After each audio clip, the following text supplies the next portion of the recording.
And we're back. Hello, everybody. I'm getting right into it. I told you so. You did tell me. I told you so. And I guess I have to gouge my eyes out now live on camera. Yeah, so that is.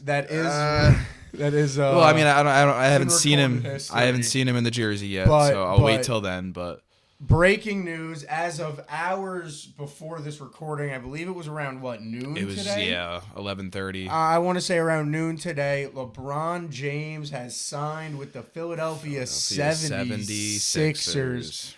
You called it. You called it. Yeah, I called it. Jaylen Brown, Tyrese Maxey, LeBron James, all of that. I mean, changes the NBA landscape. Yes. I mean, I think the Knicks just winning the chip, they took the entire NBA and just like shook it up like a big snow globe, and everybody's landing in all different places, it's all over. It has been so chaotic. So but we'll definitely get more into the LeBron James trade.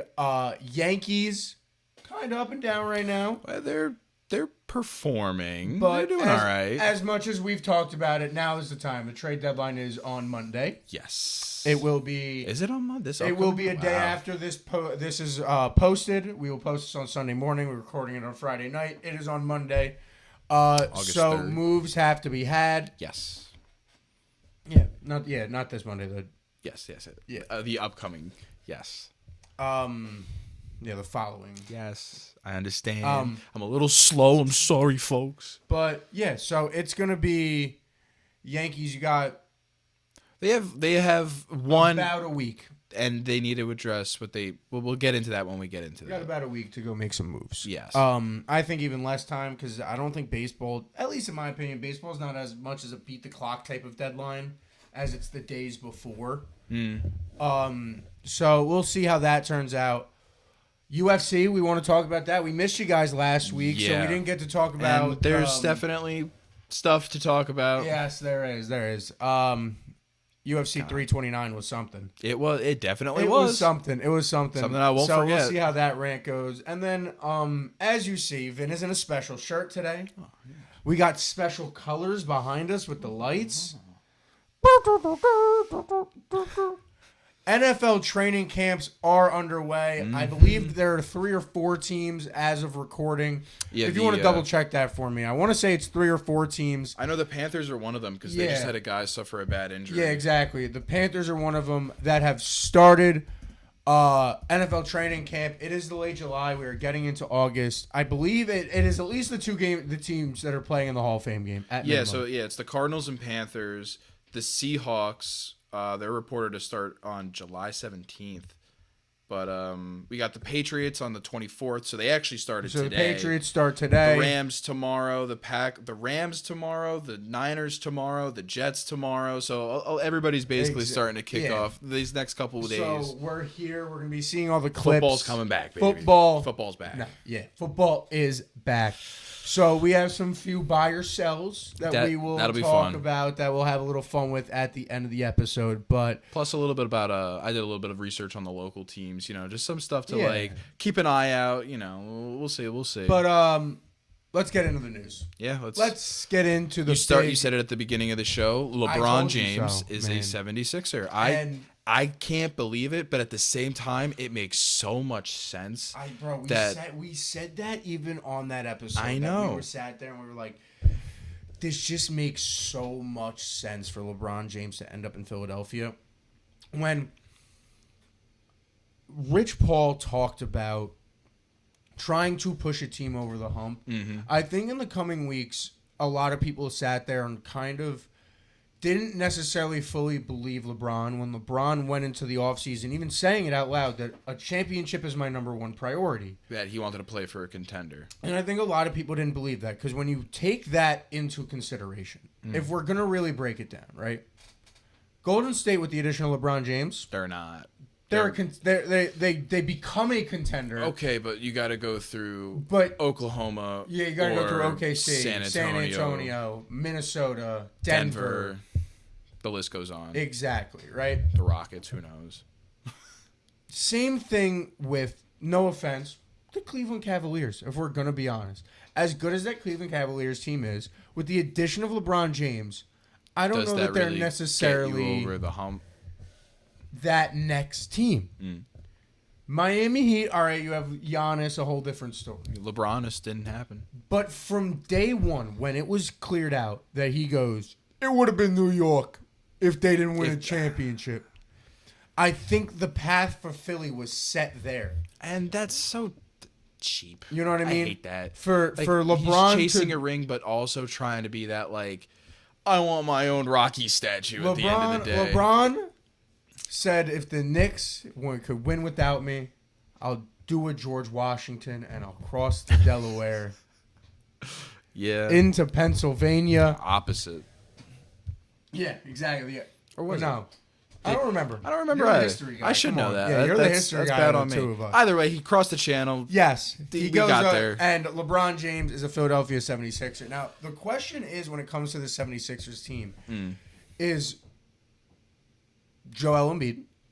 Can he stay healthy? And I think if I want to take bias out of it, if I'm going to take the hat off for a second, flip it upside down, and become a basketball fan. Never mind, I can't do that. I can't do that. I was really going to hope well for Joel Embiid in some way, but then, like, the play where he hurt Mitch's ankle, even though Mitch is now in Boston. Yeah. But so much flashed through my head where I was like, nah, I can't say what I'm thinking, which is there is part of me, in a basketball fan, that hopes to see this team fully healthy in a playoff series.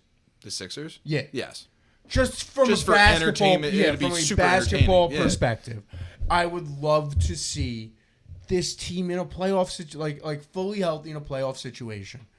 Now, does that happen? That is the big question. That's the biggest question. To talk, yeah. And I mean, you can lose Joel Embiid and still be fine. I mean, it kind of happens to the Sixers all the fucking time, if I'm being completely honest. Yeah. And I mean, they have what's their no. I know they picked up Ariel Hawk-Porter. There's that other dude who it was him and Andre Drummond who we picked up. It was something Bonner. It sounds like Boner, but it's not Boner. It's like or it might be spelled Adrian like Bonner. I think that's right. It. Yeah, like he's also another big man that can. That's the name that sounds right to me. Is Adrian Bonner. I mean, you're typing on a computer. Type away. Type away. But those two could step up in big roles, and I mean, I watched Hawk-Porter for get decent minutes. He's not going to be your everyday starting big man if Joel Embiid goes down, but he can get decent minutes. Adam Bona. Bona. Adam Bona. That's why it sounds like Boner, but it's Bona.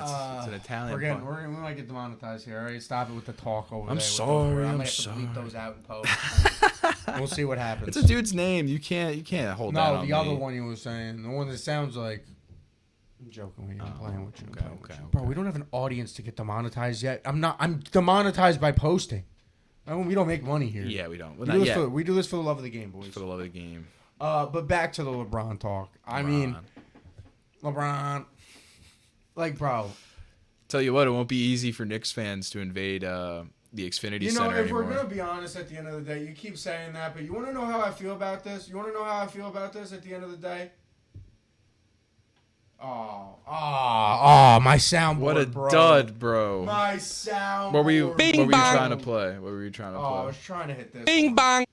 Bing bang. I don't think it's gonna play. Oh, my soundboard, bing bang. Bing bang. Bing bang. Bing bang. Yeah, or you guys just got blasted. What were you just fucking spamming? Bing bang. Definitely. No, I don't know if that works. You got to check that in post. All right. Yeah. But I mean. If there's a hard cut there, who knows what happened? It'll be a challenge, I think, for Knicks fans to like invade in the caliber that they did.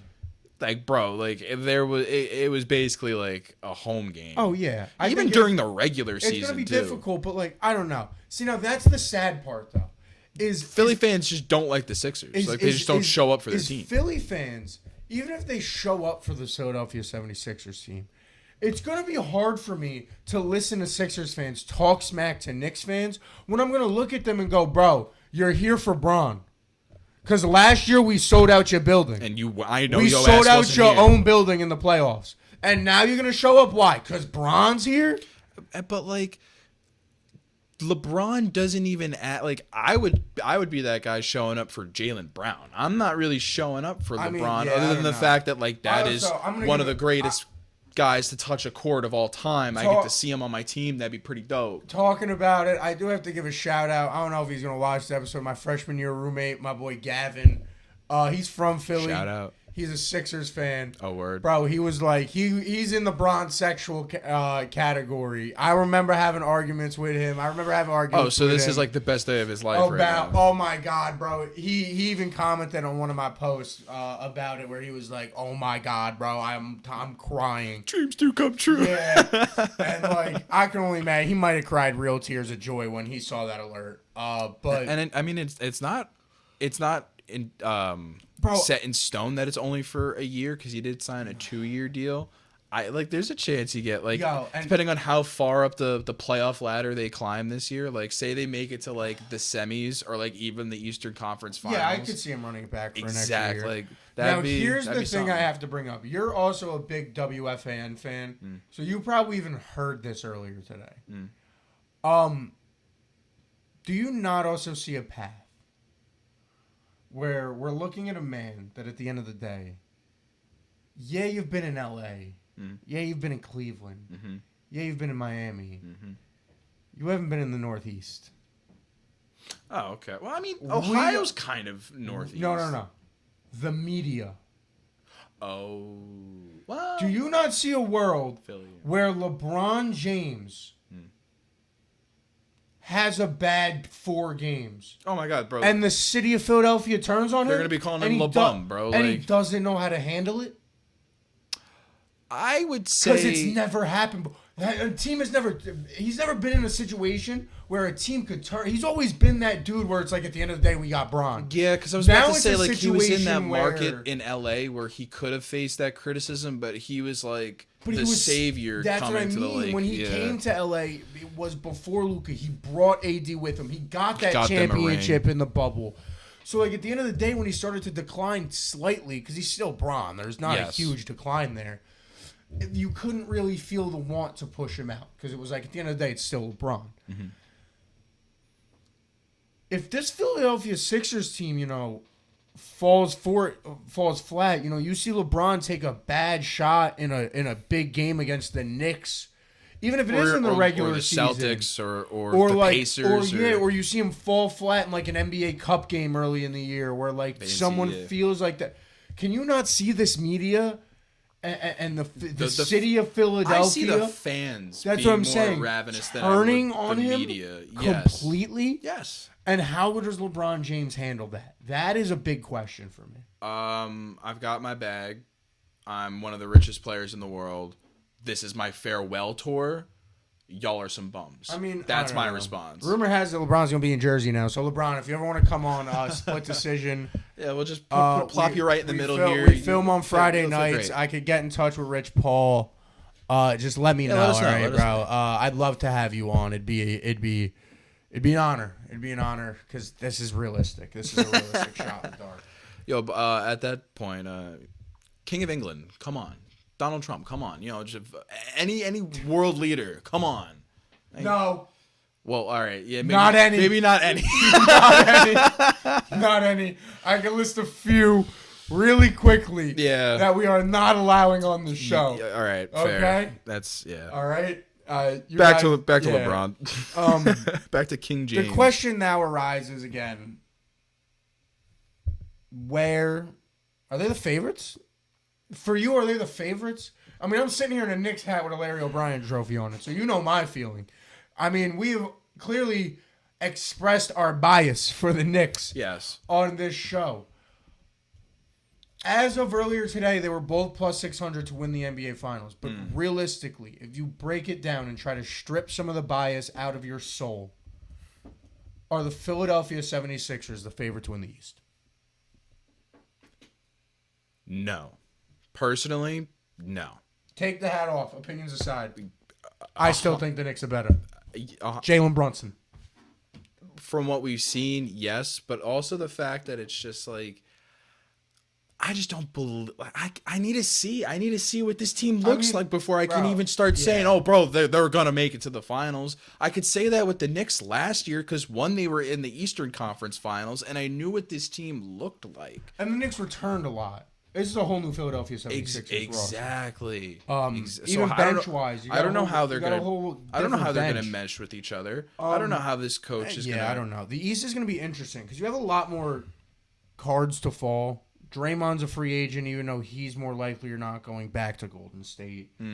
James Harden's still a free agent. Does he go back to Cleveland? I think he was waiting on a LeBron decision for a reason. You still have Jalen Durant. Does he go back to Detroit? Like, Detroit's still a threat. That's a big question mark out there, too. I think what makes this so interesting now with LeBron returning back to the Eastern Conference is we look at an NBA now that even though, yes, like we just had the Knicks, and we've had parity over the past few years across the 8 NBA. years and counting with champions, at least, yeah. Like, you've had Boston a few years ago, but, like, you looked at the West as this heavy conference, and you looked at the East as 2 to 3 teams. You look at the Eastern Conference now, you're talking about the Knicks. It's almost kind of flipped. The Sixers team. You're talking about the Celtics can still compete. You're talking about a Toronto Raptors team that, if the reports are correct that we saw before, Toronto apparently the investigation is over. Kawhi is officially in Toronto, so it's looking like that's going to happen. Thank God. So you have the Raptors. That's you have the Detroit Pistons. You also, I hate to say it, the Pacers. They're going to have a healthy Halliburton coming back. Pacers with Halliburton returning. You have the Orlando Magic who played well last year. Sneaky team. You have the Hawks who made just got Lou Dort. That's what I mean. Who made a big move, trading a former number 1 overall pick to go acquire a defensive stud like Lou Dort. Like, teams in the East are making moves to try to compete. There's the Wizards with Trae Young and AD. If you really want to get crazy with it, like, but it's possible. That's a team that could be sneaky. I know. The only team that's going to suck for sure is the Nets. That's like a sub 30 win team. I think also what's happened with these new tanking rules is you can't guarantee a win against the Nets anymore. You can't. True. You know can't. What I mean? You with can't. Resting I'm going to bench my main guys for the entire game. Like, it's not going to happen. Like, these dudes who you know what I mean. These G leaguers for the Nets are going to go out and bust their ass because they want to earn a contract in the league. So, like, I don't know. I think it's extremely interesting. I still think when you look at it position to position, I think Jalen Brunson's better than Tyrese Maxey. Yes. I think. Why am I blanking on the two? I was just about to say. Why am I blanking who's playing the two? Oh, Mikhail. Bridges. No, Bridges. Bridges. The 3. Hart. Josh Hart is the 4. So OG. Oh yeah, OG plays. Because I was about to say. What are we doing here? Bridges starts at the 2. OG technically starts at the 3. So it would be Bridges versus Edgecombe. We look so stupid right now. No, I know we do, but that's why I'm blanking because it's wings technically. But if you're saying it's Brunson, 1, Bridges, 2, OG, Hart, Towns. That's why I was getting confused because I wanted to say OG, but it's Bridges. It's Bridges plays the 2 technically. OG plays the 3. Yes. So you're going Bridges on Edgecombe. Which I'm taking Bridges. Yes. You're going Jaylen Brown on OG Anunoby. Jaylen Brown is a better overall scorer than OG Anunoby. Oh, but OG Anunoby. But OG Anunoby's a better 94-foot player. OG Anunoby's shutting him down. Yes, 100%.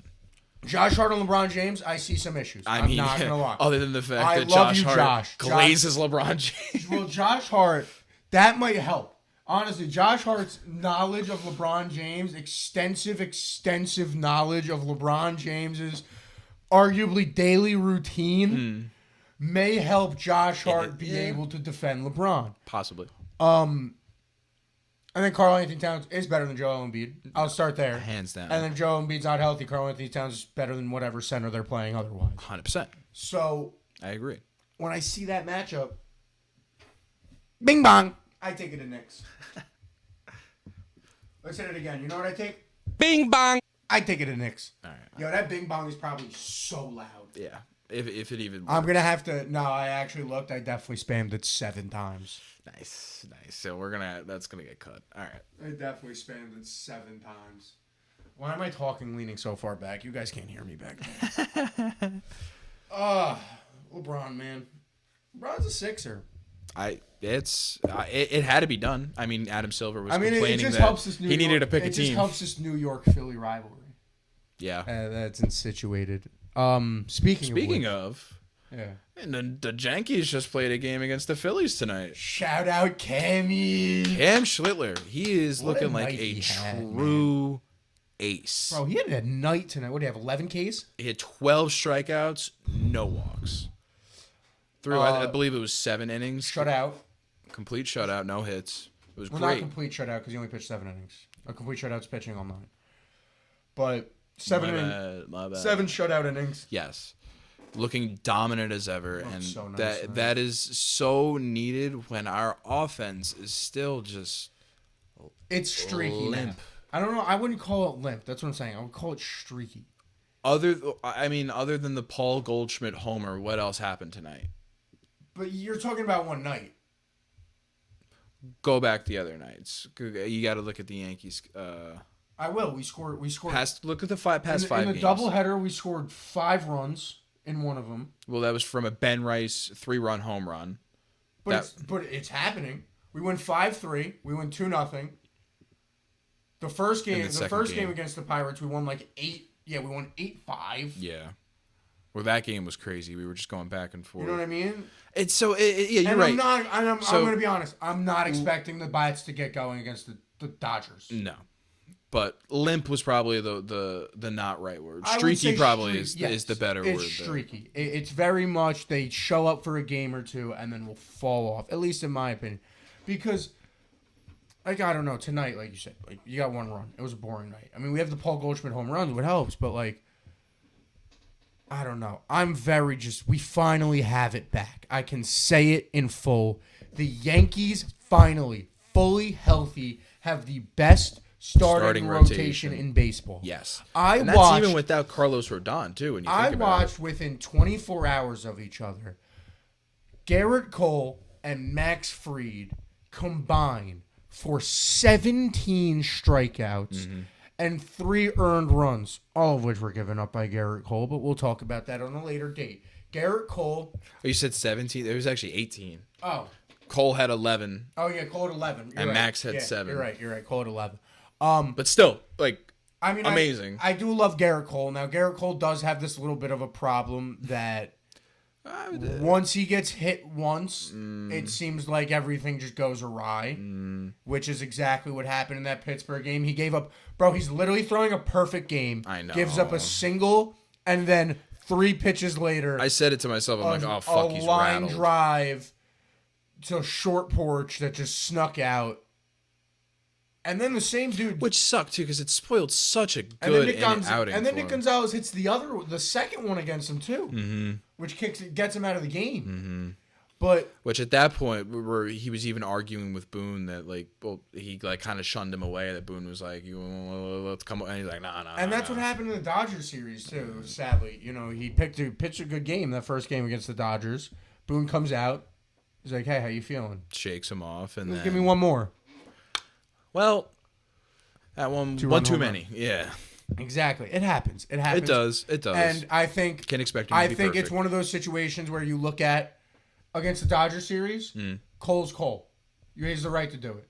True. But now, when he does it a second time, Boone has the right to look at him and go, hey, look what happened last time. I don't know if I should let you do this again. Yeah. Let's rock. Maybe we're going to listen to what I have to say, and you're going to get the fuck off the mound. Yeah. So, good to see them back in the win column tonight. Seriously. That was big, especially against a team like the Phillies, who have been playing very well recently. Let's see. Did Tampa lose? Did Tampa play today? Double check that. I don't know. I know the Mets lost last time I checked. Wow. And grass is green. Unless they came back. The Mets beat the Dodgers. You guys might watch me do a backflip. Nah, Dodgers beat the Mets 4-2. Oh, yeah. What a surprise. Seriously. But... Yeah, I mean, why can't I find the I think as we break it down, what we like, it's now with Cole and Fried at least back, no Rodon. We still have no Judge, no Stanton, but I think when it comes to the New York Yankees, this is the most healthy you're going to get before this trade deadline. So this Philly series is very important to really know what you have to attack. Now, on that note, I don't care how well David Bednar plays. There was a report I read today. Yes. That the Yankees, not 1A, there's no 1B.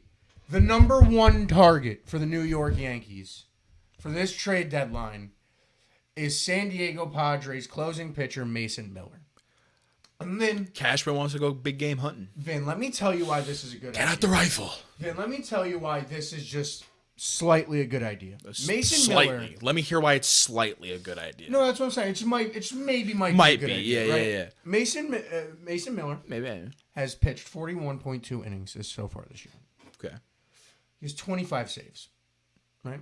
In those 25 saves, in those 41.2 innings, he has 78 strikeouts. First among relievers in the whole MLB. Nice. Very nice. He's pitching with a .86 ERA. You know where that ranks among relievers?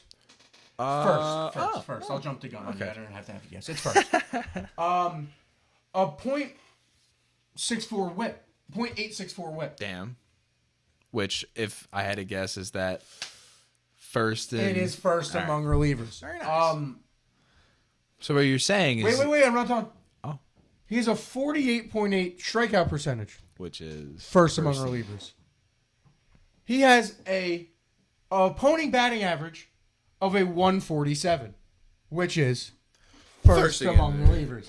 Mason Miller is by far the best closer in baseball. It is not even a fucking question. So if we already have the best starting rotation, why not have the best bullpen and all? And I get it. Baseball. I get it. I get the argument, especially when people say what you say. Our bats are pretty and limp. What does a rotation do? What does Mason Miller do if your bats are... Yeah, cool. Like, he could pitch his heart out and, we don't put up any runs. What? He's getting cracked eventually. Yeah. I'm someone who lives in the boat of they can't score, they can't win. If you're telling me I can get 7 innings of Garrett Cole into an inning of, let's say hypothetically, Tim Hill, Fernando Cruz. Let's say hypothetically you got to give up Bednar for Mason Miller. It's just possible. I don't know what the talks are. I saw that Will Warren would actually be a key role in that trade, which, I mean, like, he's a young... Here's the odd thing.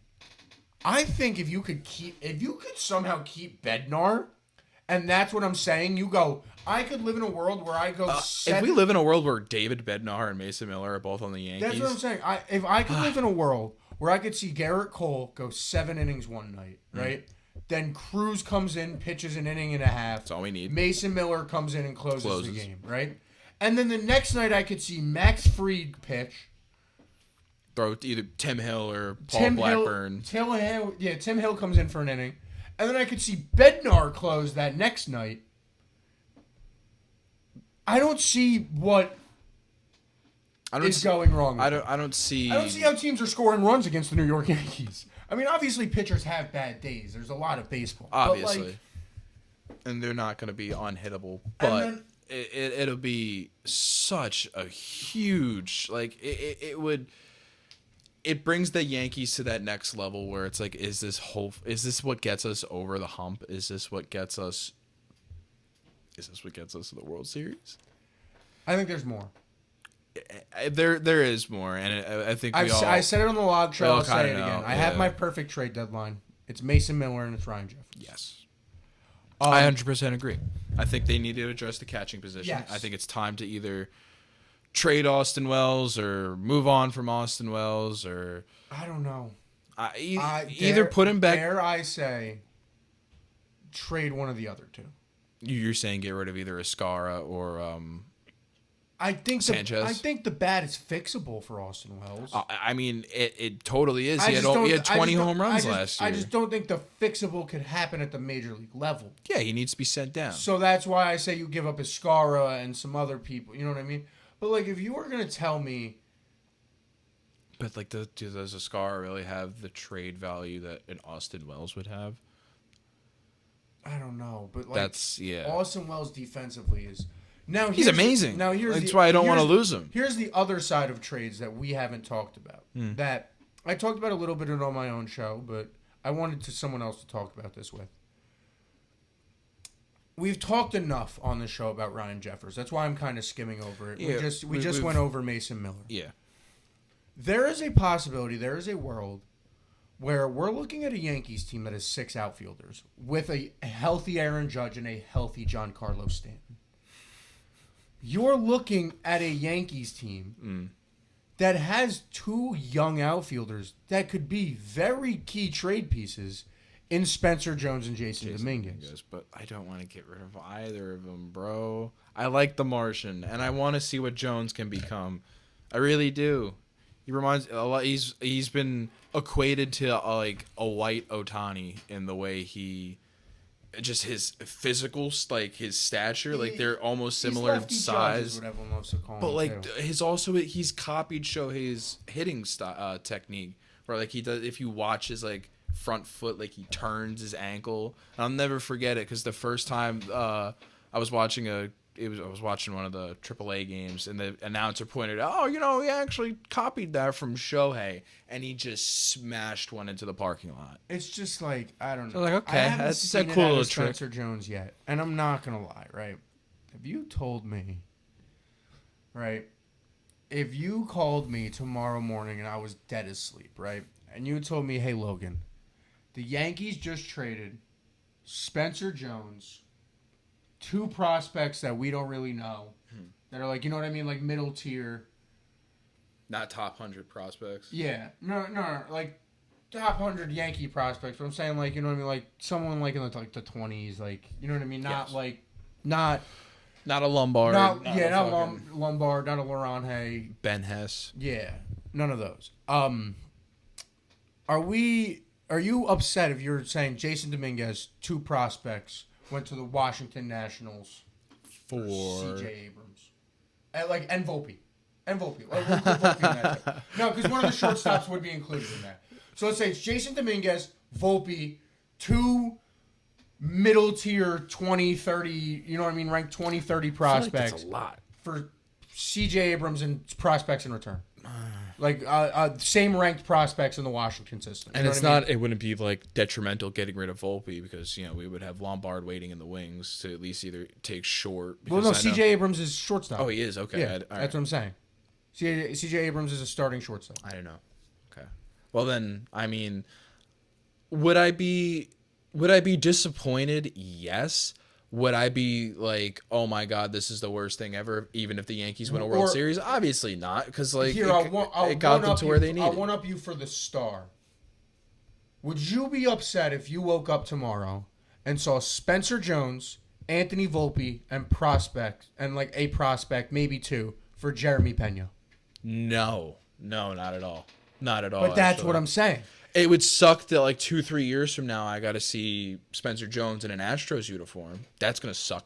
But I mean, again, if it helps us win now, I really don't fucking care. But that's what I'm saying about those 2 outfielders. You're looking at a world where, as much as me and you sit there and go, our dream world is Ryan Jeffers and Mason Miller, we have the pieces to get more. And it's always like, if there's always that, oh, but I don't want to give them up. I don't want to give them up. We've seen what both of these guys are. Jason Dominguez to a bigger sample size than Spencer Jones. Why not use him to try to get bigger pieces? Here's the odd part, though. Here's where I argue over. The one reason why I argue trading Spencer Jones over Dominguez. Spencer Jones, as much as we have a less sample size, he's 2 years older. Really? He's Jason Dominguez is only 23, bro. That's crazy. Jason Dominguez is so young. I didn't know that. That's actually crazy. And has so much major league experience that I feel like he can. Wow. He has a future in this league. Spencer Jones, we don't know genuinely because the sample size is so small, and you have such a short clock with him at 25. And you really like it. But it just depends. It really depends on what you get. It is. And I know you were saying, like, oh, we have 6 outfielders on this team. Cool. 2 of them aren't playing right now in Judge and Stanton. Well, so it's just like, it's not bad to have. That's why I'm saying you have room to get, but you do have room to get rid of one. You're right. You do. You do have one. You have room to get rid of one. Yeah. Knowing that, like you said, Judge should be back hopefully by September. Stanton, I don't think he's coming back, bro. He re-injured his calf the other day. According to Aaron Judge, he's doing great. Cool. Or not Aaron Judge, Aaron Boone. There's too many Aarons. But Aaron this, Aaron that, Aaron Rodgers. Yeah, apparently he re-injured his calf, bro, in a non-sports injury type way. Like, I just don't understand it, bro. Like, I love Stan to death. I really do. He's such a good bat in the postseason. But, like, bro, what are we doing? I wish we didn't have that contract. Our window is closing. That's what it is. And we're realizing it because Judge is getting older. Judge is getting older. Stanton's getting older. Cole's getting older. Their bodies are breaking. Yes. And it's hard to see. It is hard to deal with. But, I mean... Even Bellinger is getting up there. Paul fucking Goldschmidt. I know he did. Bellinger had a night. We didn't see it because, Apple TV, so couldn't watch the game. But we listened to it on the free Odyssey app. Shout out Dave Sims. Yeah. Only Dave Sims. Caballero Goldie! I love you, Dave Sims, but oh my God, I thought you choked on that play. Yeah, it was amazing. I was worried about your health. But yeah, I mean... Yeah, no, their window is closing. They need to make that drastic move. I'm sorry. And we're also looking at a potential NL where maybe the Dodgers don't even come out on top. And who knows who's going to win that division? I think it's easy enough to say that league, this. I should say. I will dread an existence of a world that that the Yankees of all teams ruined couldn't get over the hump with one of the greatest players to ever of this generation. Of one of the greatest players we've ever seen on a baseball field. Yeah, no. Of all teams that couldn't get it done with him, it's us. It's the Yankees, the evil empire. We're the ones who couldn't get it done. And then you got to think of, what would his career have been like if he was a Giant? And then you got those where it's just to add on to what you're saying, imagine they get it done this year, but it's not without Judge. I feel like that's as big of a stain on his legacy. Sure, he has a ring. I think he knows that, and I don't think there's any way that Aaron Judge is not playing the playoffs. What if his doctor is physically like, you cannot play baseball if you get hit the wrong way or dive the wrong way, your career is over. Then maybe, but you need to rest for the next month, and that's maybe, October. I don't see that happening. I really don't. It's just one of those geeky it would be so perfect that the 1 year the Yankees win, it's without Judge, and then that's on his resume for the rest of his life. That sure, he has a ring, kind of like Ronald Acuna Jr. and the Atlanta Braves. He has a ring. He didn't play. He wasn't a member. He wasn't a big part of that team because he got injured at the beginning of that year. It'd be very similar in that I don't see that happening. But... Cool, you have a ring. What did you do for it? But at the end of the day, it is Aaron Judge, and if he has a ring, I really could give less of a fuck. It is Aaron Judge. It is. It's at the end of the day, I really hope he's back for at least September. What is it? 3-time MVP now? Yeah. One of 3 Yankees to do that. AL home run record holder. Yeah. Is that guy? And we haven't got it there. Nope.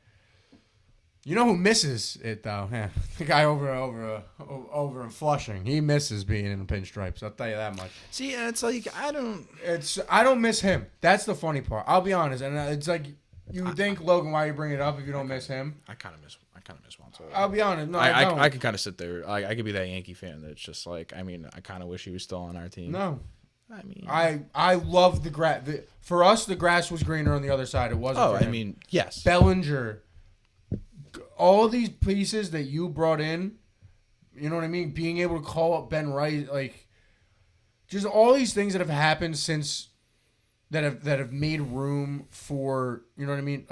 Because that's a part of it. Yes. You sign Bellinger. We don't get Bellinger. We don't get Ben Rice up here right now. Exactly, that's what I'm saying. Still on this team, yeah. Because of the amount of lefties, and so I liked his bat. I'm gonna be honest. No, I can't say I didn't enjoy the bat of Juan Soto, but do I miss him? No. Do I think we could get over the hump without him? Yes.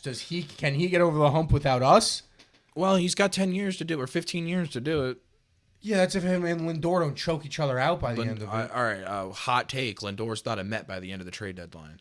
Oh, no way. I don't think he's on that team. No, I'm saying there's no. Which is so. I disagree with you completely. Oh, you think you think he's still a Met? There's no way. For what you just said, they don't like each other. But if you are Steve Cohen. Oh, and after the offseason you watch Pete Alonso walk. Brandon Nimmo walked. And then you trade Lindor, that trade deadline. There's 2 other ones. You have now not only... Edwin Diaz.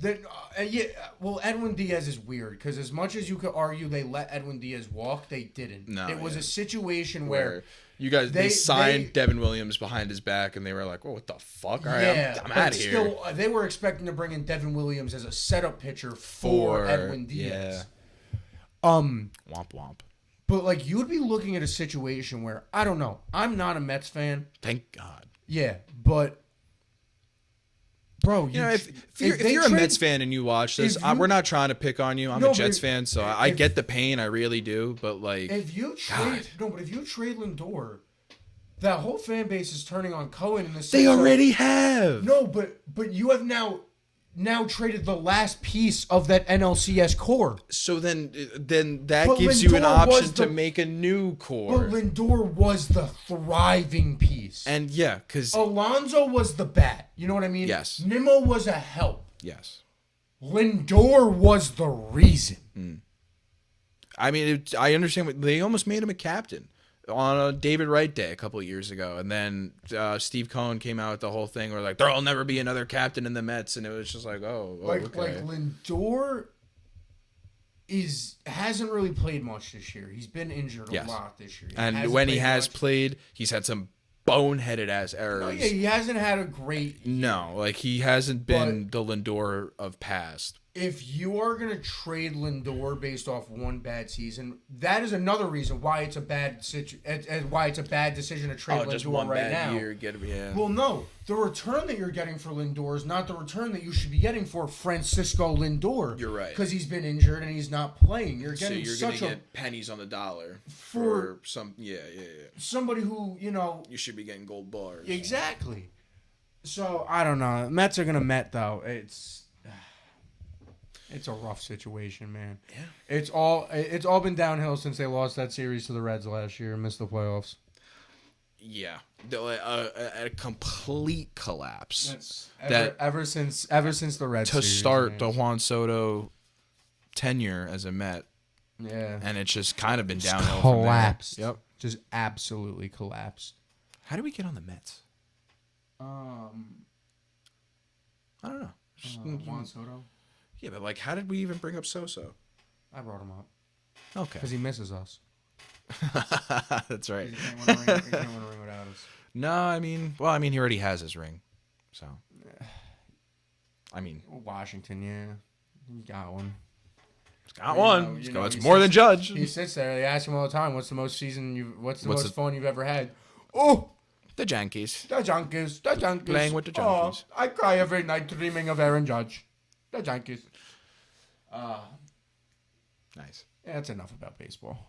That's fucking enough about baseball. I'm done. Yankees win. Hopefully they win tomorrow night against Philly. It's a disgusting city. Honestly, I just got to say that because there's two things. The Yankees won. You guys got LeBron. And for a team, I got to throw this out there. I'm going to go on a little rant about the city of Philadelphia real quick. All right? I just got to do it, right? You guys, I've never seen somebody so happy to sign a player that they've hated on for so long. Because they're pigs.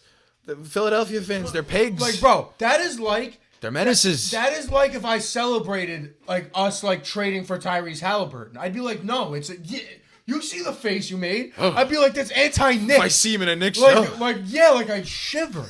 like Sixers fans, the amount of Sixers fans I've seen on the goddamn internet when he was in Miami, when he was in Cleveland, and especially while he's been in LA, that were like, oh my God, LeBron's such a crybaby. Fuck this motherfucker. And now you guys are going to...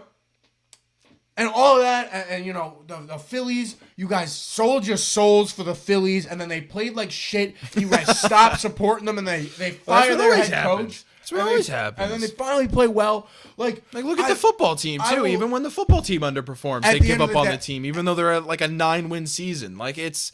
At the end of the day, Philadelphia, you always have to remember, pigs. Congratulations on LeBron. Congratulations, the Phillies are good again. Congratulations, the Eagles have been successful over the past couple of years. The Flyers, but you lost your title as a sports city when the New York Knicks walked in your damn building and sold it out. We sold out Wells Fargo. You lost your title as a sports city when you got swept by the Knicks and Josh Hart in a post-game interview goes, yeah, I thought Philadelphia was a sports city. That's when you lost your credibility as a sports city. Womp, womp. Womp, womp. Fuck LeBron. Fuck the Sixers. Fuck Philadelphia. Want to know one more? Bing bong. Bing bong. Yeah. Bing bong. But on that note, since we're all fired up, let's talk about something that gets you a little, fired up, a little punch. No. You don't want to talk about it? No, you see me looking in the ground immediately. This doesn't get me fired up. No, it is heartbreaking. Actually, it is. We'll save it for last. We don't got to go immediately into the He's main never card. Fighting again, no, he is. He's Vinny's not. Never fighting. No, again. he actually Vinny's is. Never, All right, we're jumping right into it. Conor McGregor at UFC 329 was one of the most disappointing returns to a fight, or a fighter coming back I have probably ever witnessed in my entire life. I don't know. I've never seen like Muhammad Ali come back after a long stint of not fighting. I mean, we saw that Mike Tyson Jake Paul fight. It was pretty bad. I know. Like, I really don't have it. I don't know. A prominent fighter who hasn't fought in a while coming back and, actually defending their title. No. You come out, you throw one of the wildest flying kicks I've seen in a minute, land fucked up, and just blow the shit out of your ACL. I have to cut you off here. What happened? I'm a diehard Conor McGregor fan. You are. Conor McGregor throwing a jumping switch kick as his first strike is textbook Conor McGregor. I know, but if you look back at all of his fights, Conor McGregor came out.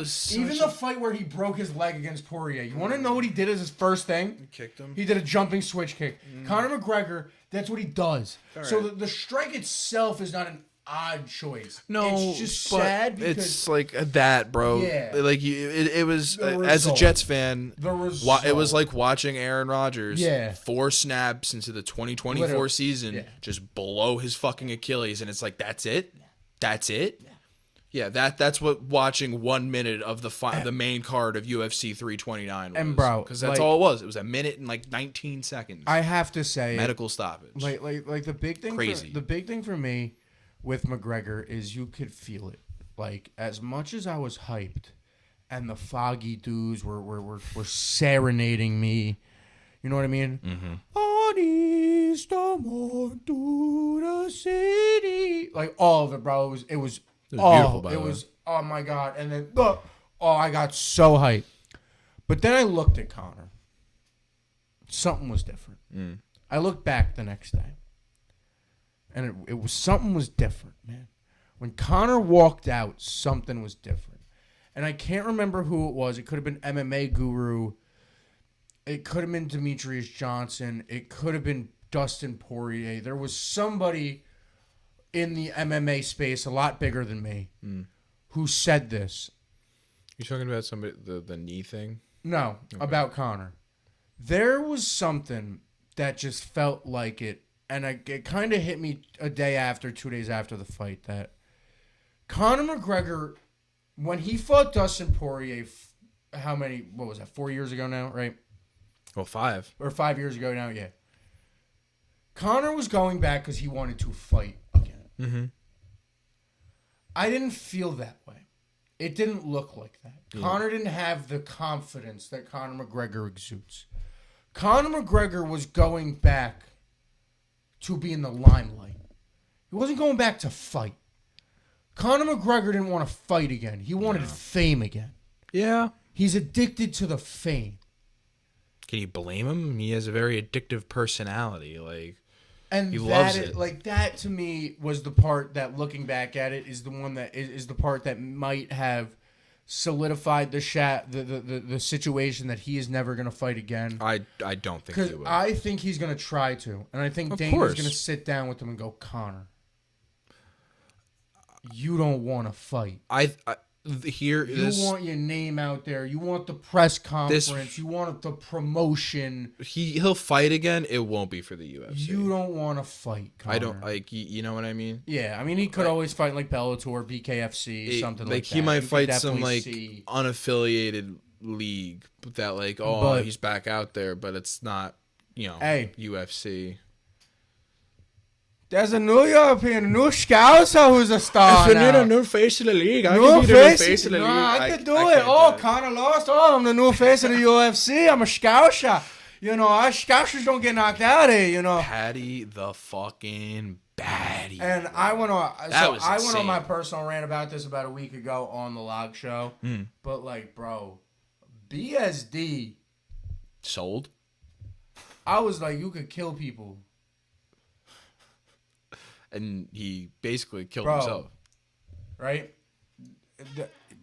Patty gets the choke, right? It's guillotine at first. It's the way he went to go take him down. It was so. No, bro, it was this for me. It was Benoit Saint-Denis flips, right? So Patty starts to get the Darce choke, the Peruvian necktie, whatever it was, right? Bro, when he lifts his hips up and hooks his legs and hooks his legs on Benoit Saint-Denis' shoulder blades. The amount of force I could only imagine the amount of pressure. He was probably out in seconds at that point. Seconds. There was not an ounce of oxygen getting to, oh my God. That was almost terrifying. It was beautiful how Patty did it, though. He just like a spider monkey crawled all over. And as much as I was wrong, Patty called the fight, man. He said it in all his press conferences. He goes, hey, this dumbass is going to shoot at some point, it's turning back into Connor, Patty the body. He said it, though. He was like, hey, Benoit Saint-Denis, he's going to shoot.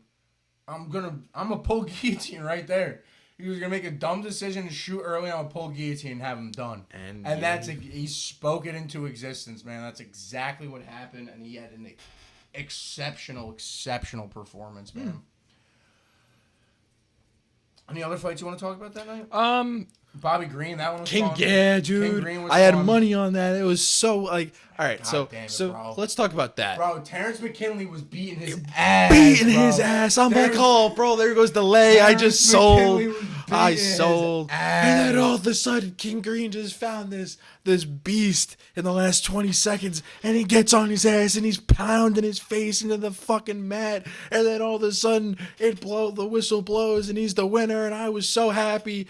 And then the Loner Kavanaugh fight happens. The Lonar however you pronounce it. And I had money on that. Bum. Oh my God, what a disappointment that was. Bro, I said it on the Log Show too, and I'll say it here because this was the show I went on the rant, bro. I spoke about him on this show. Yeah, we were talking about him, and you were like, bro, I saw these clips. You look sick as shit. And I'm like, okay. This is going to be the next, UFC stud. Watch out, everybody. And I mean, the fight wasn't bad, but it was he was getting pieced up. He got pieced up by Mario, bro. No, that wasn't Mario. That was... No. That was... Logan, you got to make me fucking look this up again. No, Kavanaugh fought Brandon Royale. Oh, it was Royval. Yeah, it was Royval. Mario Batista was the Corey Sandhang Sandhang, whatever the fuck his name is. Which I mean, I don't know if you want to talk about that Batista fight. Sandhang broke his leg early. Oh, he broke his leg. Batista got him with a nice ass calf kick and had him off balance the whole time. Damn. So I really didn't see that fight. If I'm gonna be, I was doing shit. I think it was that. I can't remember correctly. It was something. It was a kick somewhere on one of the joints that ended up fracturing something. I think it was a leg kick. I want to say. But it is August. Almost August. It is July. August means one thing. I feel it. The Hall of Fame game is in August. Oh yeah, it is. Which means Sunday fun days coming back, and I get to be disappointed by my New York Jets. It's gonna be so much fun. The NFL season is coming. Yeah, it's right there. And before I see your computer over there, so I will sit back and I will play second fiddle to this part of the conversation. Okay, nice. As you want to talk about the local teams before we do our buys and sells. I'd love to, just. So tell me, Vin, what is the update? What is the update? So I mean, all right, both teams have high expectations for this season, but both in very different aspects. If you want me to elaborate, I can elaborate. I want to, because high expectations and Jets, I didn't expect to be in the same sentence. The Jets and their high expectations is, can Aaron Glenn coach this football team? Can he be the coach for this team in the future? How does he look in this new Frank Reich led offense while he now takes this back seat in his quote unquote defensive coaching is my superpower. So we're gonna see Aaron Glenn's superpower on full 0 turnovers. That superpower had 0 turnovers last year. But he was coaching both offense and defense. Now he's strictly defense. That shouldn't happen again. But that was also, I mean, one of my takeaways was like, you kind of can't be worse than last year. So like that is like you're at the highest that you could go is at least one fucking turnover, one interception at least. But I mean, with the addition of Geno, I'm not like, oh my God, we got Geno Smith. Like the Jets are in contention, but you have an arm now that can throw to a healthy Garrett Wilson. We'll see how that is. Brees just got his bag, so like he'll have that motivation ground and pound a little bit. We'll see. I mean, most competent arm since Rodgers. And that's saying something. It's hard. It's hard to say like before Rodgers, but like, Zach Wilson was terrible. Zach Wilson had no. What I'm saying is accuracy. What I'm saying is like a good arm strength. He had no accuracy. Rodgers is just that weird little middle piece where it's like, if there wasn't Aaron Rodgers, Geno Smith would be the most competent arm since Geno Smith. Yeah. Well, I mean, no, Sam Darnold. Well, yeah, I think you're kind of right there. But that, and with the addition of Devondre Sweat at a nose tackle, because we lost Quinn, that hurt. Losing Sauce, but then also kind of picking up Minkah Fitzpatrick. It's like you said earlier, like you got to force an interception. We're injecting veteran. We're getting leaders into this defense to help these younger guys that maybe, just maybe, it won't be a sack of shit that's lit on fire. We'll actually have a competent defense. We'll actually have a defense that could force turnovers and, I don't know, be watchable, be enjoyable to turn on every Sunday and not want to gouge your eyes out. Yeah, you guys also got DeMario back. Yes, we did. I will always have a place in my heart for DeMario Davis as well, as he's only been a Jet and a Saint. Yes. And one of the best linebackers I've ever seen. And that's gonna be huge for our secondary. Yes, he's a big piece in the middle of that defense, a huge leader for a young defense that the Jets have. And yeah, speaking about young talent, we got David Bailey, number 2 draft pick. He's gonna be huge on that defensive line. Kenyon Sadiq, I can't wait to see how we use him in the tight end position, and Omar Cooper Jr. All these first round draft picks, they were drafted in the first round for a reason, and I expect them to, get at least some reps on Angelo Collins as well. You got in the second round. Yes, that's right. From that's Indiana. right. He's what, the center back? The cornerback. My bad. Center back. What is this, soccer? I don't know. World Cup still in I know. My bad. But shout out Spain. Yeah, we didn't talk about World Cup at all. Shout out Spain. We're talking about football and football. Get it? Anyway, the Jets have a lot of ambitions. They have a lot of, the biggest goal would be to get to the playoffs. Yeah. I think any Jets fan could sit back and say that it's been 15 years. Will this team do it? No. I think this team gets a four wins at max. I got to relook at your schedule. It's not great. It really isn't. Like we might have a couple sneaky games, like that last Buffalo game of the season. That's definitely a win because none of the starters are going to play. But that's a tale for a different story. We will have a full on probably loggy leave and schedule breakdown. I love that. But the Jets, it'll be very interesting to see how this season goes in comparison to last season. Because like I said, anything could be better than last season. But for the other team in town, I was going to say, now I see you have notes on both of them. I do. As much as you are a Jets fan. The Giants also had a huge offseason this year. They did. They brought I think it's pretty obvious. Arguably one of the best head coaches available on the head coaching market. Probably if we're talking about the market, one of the best head that was available. Yeah. You're John Harbaugh, arguably a top 20 head coach of all time. Huge. And I mean, I think it was kind of glossed over, and nobody really wanted to talk about it. But like them also bringing in Matt Nagy as the offensive coordinator, it's not. I like it. I like it too. I like it. I don't mind it. But dude who was up for a lot of head coaching positions. Yeah. A lot of championship deep playoff experience in Kansas City as an OC as well. Yep. But with the addition of Harbaugh and Nagy, it's more of I want to see the full potential of Jackson Dart being unleashed. I want to see that with those two, with Harbaugh being like, hey, let's use our head and not let's run out of bounds and not try to fight it and then get blown up by a Patriot defender. But with those two, hopefully they can unlock what Dart can truly be. And I think that Dart has the potential to potential being the big potential top 10 QB in the league. That he could make that jump. Well, then you're giving my smooth transition into buying and selling. Okay, word. Because the first buy and sell I will ask you. Are you buying or selling that the New York Giants will win the NFC East this year? That's where I'll start this. That's where I'll start. We have 6 of them. We have 6 buy and sells.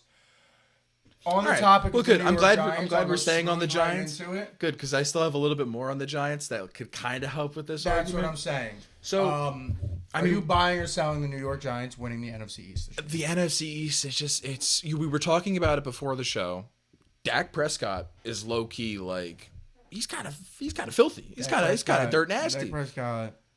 And you have Jalen Hurts, 2-time Super Bowl champion. Consistently good, man. Cowboys. Consistently top. Jaden Daniels coming back from a bad injury, but who knows what the Commanders are going to be like. Will the Giants win the NFC East?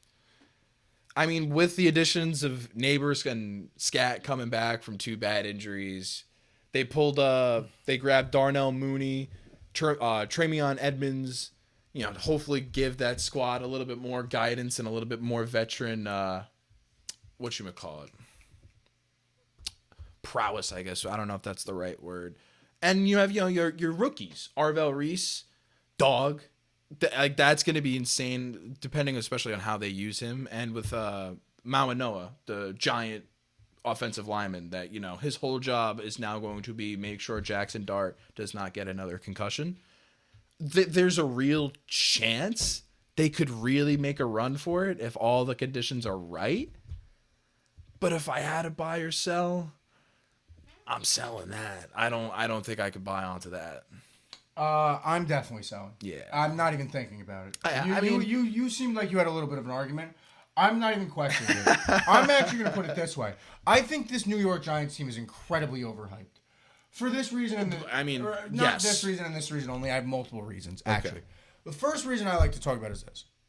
I think Jackson Dart has an incredible amount of potential. Yes. I think John Harbaugh is a great head coach. I think John Harbaugh is a great head coach. Will that be unlocked? I think Matt Nagy's a great head coach.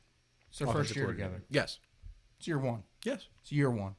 Let's stop putting playoff expectations on a second-year quarterback with a brand new head coach, brand new OC, a brand new offense. You're right. Not only that, do we even know if Malik Neighbors is actually ever playing football again? I don't know. Well, apparently, I'm going to be honest. If I can I shed a little bit of light on that situation, he isn't on the PUP list to start the season. So that means he's at least going to be on the active roster. He's not on the PUP list yet. Well, all right. I don't know if there's a deadline. I think there was. List. Check it. But even if he's not on the PUP list, we're looking at Malik Neighbors that there is a rumor happening that it has to be done before training camp. So I think Giants training camp just started. So if he wasn't on the PUP list yet, he should be able to play this season. I don't know. There's just a lot. 2 surgeries. You had a surgery in May. Mm-hmm. But that was just to clean up scar tissue. It wasn't to fix anything else. It was just to still one of those situations where it scares me. It does scare me, the situation of Malik Neighbors, because not only that, let's say he's fully healthy.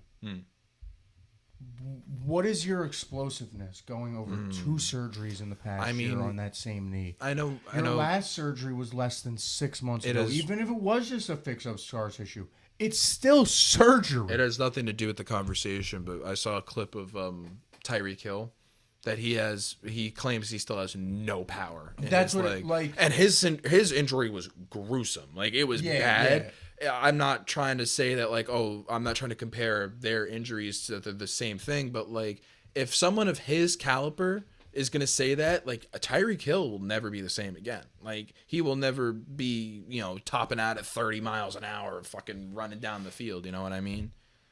Like, I don't think he'll look the same. So it's fair to say that, yeah, maybe Malik Neighbors isn't Malik Neighbors anymore. But we won't know until we see him, you know? Yeah, I mean... What are you looking at right now? I'm just reading a little updates about it. Oh my god, I forgot. They still haven't cut Odell. Odell's still on their roster. So is Juju, I think. Yeah. Juju, I expect to stay on the roster. I know. Not gonna lie.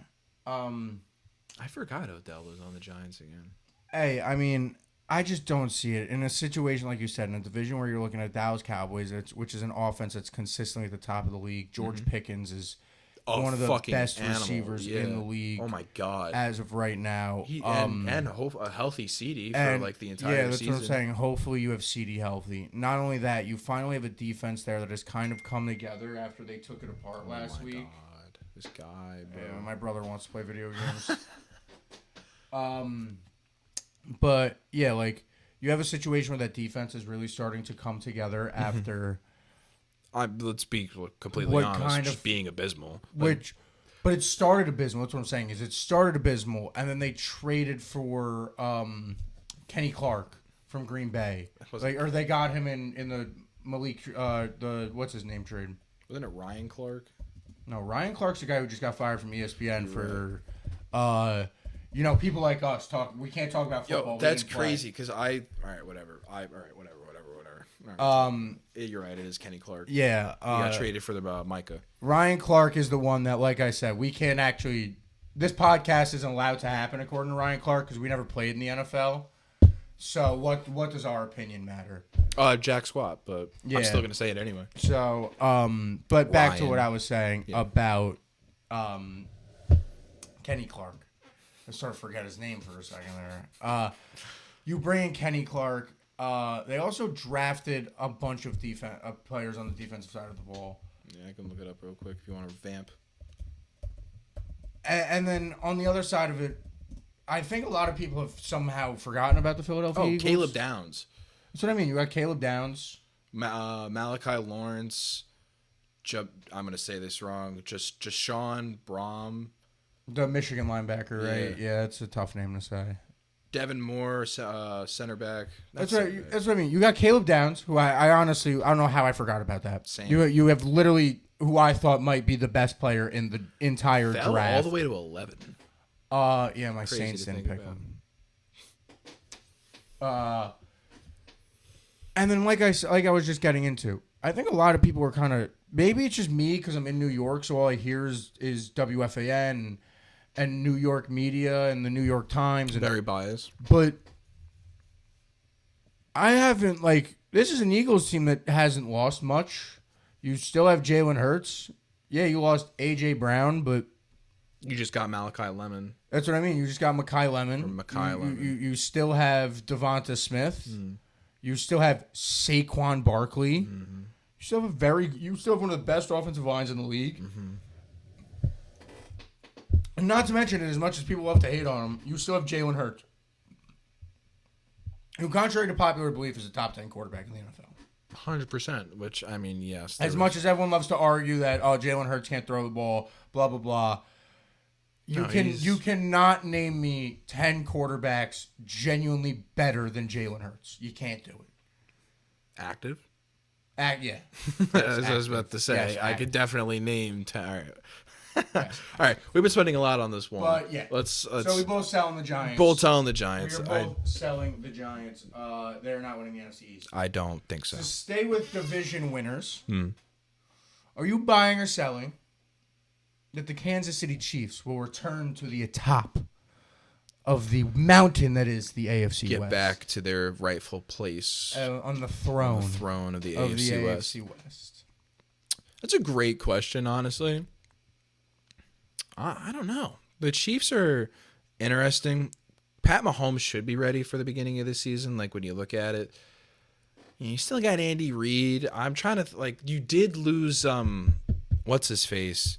You lost Isaiah Pacheco, but you got Kenny Walker. You got the, current Super Bowl MVP on your team. So it's like, But then at the same time, you got the Broncos, who were, I don't think anybody really expected the Broncos to take the leap that they did this year. The Chargers, who looked really good. So, I won't and say you got Mendoza on the Raiders. Like, come on. I was expecting the Broncos to take a jump eventually. They took it about a season or two earlier than I expected. That's what I don't think anybody really expected them to be that good. I think it was a season or two earlier than a lot of people expected. You could also sit back and, like, the same schedule argument that people wanted to give to the Patriots, you can also kind of give to the Broncos. Like, some of their wins were like against really shit teams, like the giant collapse of the Giants in that fourth quarter where they scored 3 straight to win. Like, I mean, I know you see me. I know you guys on camera see me looking around. The reason for that is I'm looking for my mortgage. I'll put my mortgage on the fact that this Kansas City Chiefs team will not win the AFC West. Okay. I would go nowhere near it. I wouldn't touch it with a 25-foot pole. I wouldn't touch it with a 50-foot pole. If I was in California with a pole that could reach to here and could touch that opinion, I wouldn't do it. And the reason is this. This is a Chiefs team that, as we said, went 6-11 last year. Yeah, which and I don't know where in my head that this got mixed, kabrumbled up. But, like, I was like, oh, they went 6-11. Like, Mahomes got injured in, like, week 10, right, Vin? Yeah. No, Mahomes got injured in week 15. Mahomes was there. Basically there the entire season. Not only that, you lost your 2 best defensive players to the Los Angeles Rams because you decided to trade Trent McDuffie to the Los Angeles Rams. And then immediately afterwards, like almost within the next few hours, you had Jalen Watson, who you thought you were going to re-sign, go sign with the Rams, who have Myles Garrett and all that, but they're not in your division, so that doesn't matter. When it comes to the field, again, like I said about the New York Giants, we're talking about a Denver Broncos team that you just brought up. Bo Nix, Sean Payton, Super Bowl winning quarterback. That team that made the AFC Championship last year, that many thought could have beat the Patriots if Bo Nix was healthy. Bo Nix was not injured, was honestly a possession and a half away from winning the AFC Championship with Jared Stidham. You also just added Jalen Waddle to that offense. Yes. So that's scary. Another team, another forgotten team. The ones that believe that they can finally get over the hump. That Justin If Herbert will no longer be an if. If man. The if man will be no longer. The can man. Yeah. I can, I know where I was going with that at all. But that's another team that, like, bro, you can't not trust a Jim Harbaugh-led team. That team is full of dogs. That Chargers team is full of dogs. So I am selling this. You sold me on that. I'll sell. All right. What's topic number 3? Number 3? Number 3. Are you buying or selling the fact? Caleb Williams will end this season as a top 5 MVP candidate.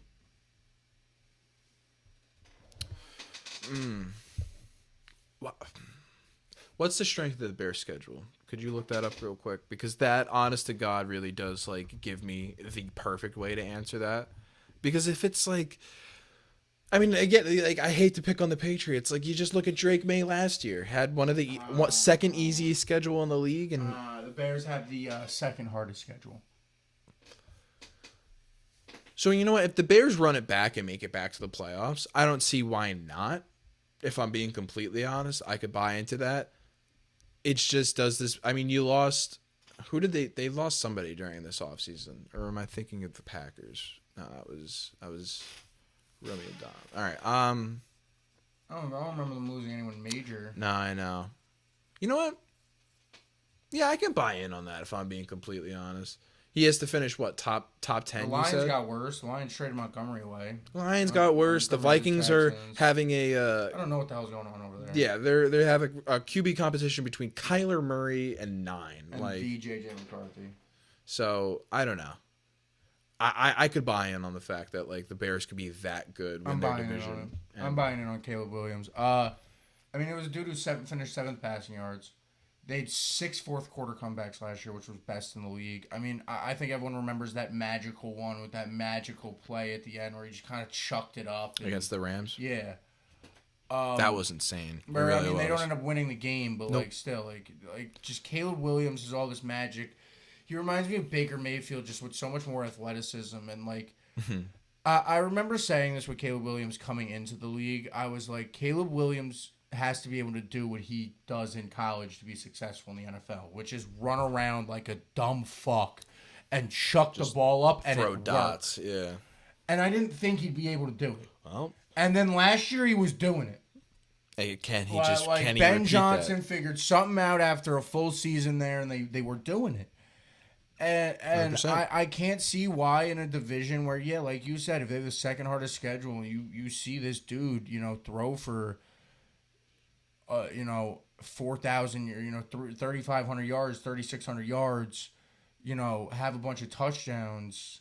He had a receiving touchdown last year. Like that's another thing is voters love exciting offensive, and Ben Johnson gives you those exciting plays that give you that MVP edge where, like, you know what I mean? Where it's like, that guy's winning an MVP because, like I just said, he caught a receiving touchdown too in week 4 or whatever. So I will buy in on the fact that Caleb Williams will end this season top 5 in MVP voting. Top 5 MVP. I like that.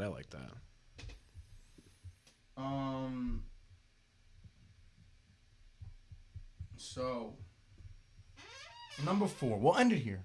I won't do the last 2. I won't do the 2 Super Bowl ones. We'll save those for later. We'll save the Super Bowl ones for later. All right. The last one I will do is about the number 1 overall pick. Are you buying or selling that somebody not named Fernando Mendoza will be the AFC Offensive Rookie of the Year? That's a good question. As I open my computer and look up AFC offensive rookies drafted this year. You're looking at like Carnell Tate, who went to Tennessee. Casey Conception to the Browns.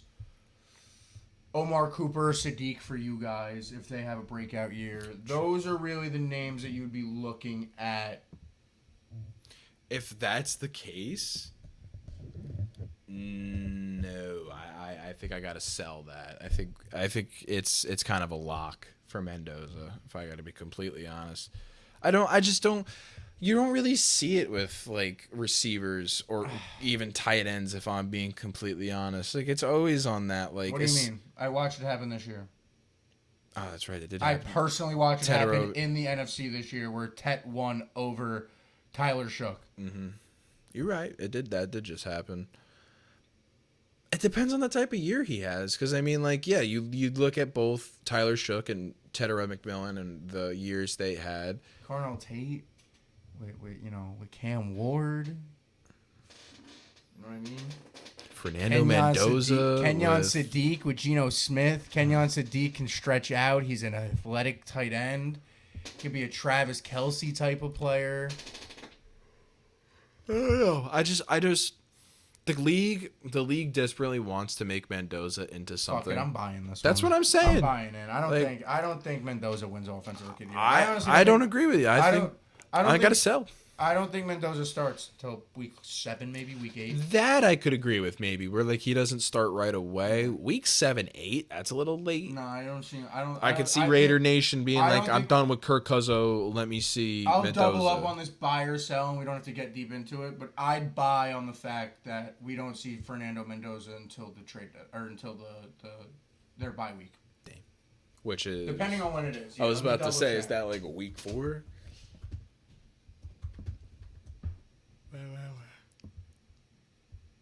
Wow. All right, maybe a little earlier. I'll say week 8 or 9. No, their bye week was week 13. I thought it was a little earlier. Yeah, a little late ass bye. But yeah. Okay. Yeah, no, I gotta sell that. I'm buying it. I think someone else wins it. I just don't think we see a lot of Mendoza this year. I think they want to sit him, and that was the reason for signing Kirk Cousins. I think they genuinely want to sit him. Well, I guess we'll see. I guess we will. But on that note, I think that was a nice little. I think that's where we're gonna call it, ladies and gentlemen. I do think that's where we're gonna call it, ladies and gentlemen. So thank you for coming out, Vin. Of course. Appreciate you every week. Thank you guys for tuning into this episode of the Log Show, or not the Log Show. This is Split Decision. Wow, I'm getting tired. It's okay. Thank you guys for tuning into this episode of Split Decision. Check out socials. We might be seeing more of the Split Decision crew on socials instead of just Logan. You might notice some changes in names over there. Ooh. So, Hit me with the follows on social media. Stay tuned for next week's episode. Stay tuned for YouTube content. All that coming up. Thank you guys so much. I'm Logan. I'm Ian. That has been... Peace. Deuces.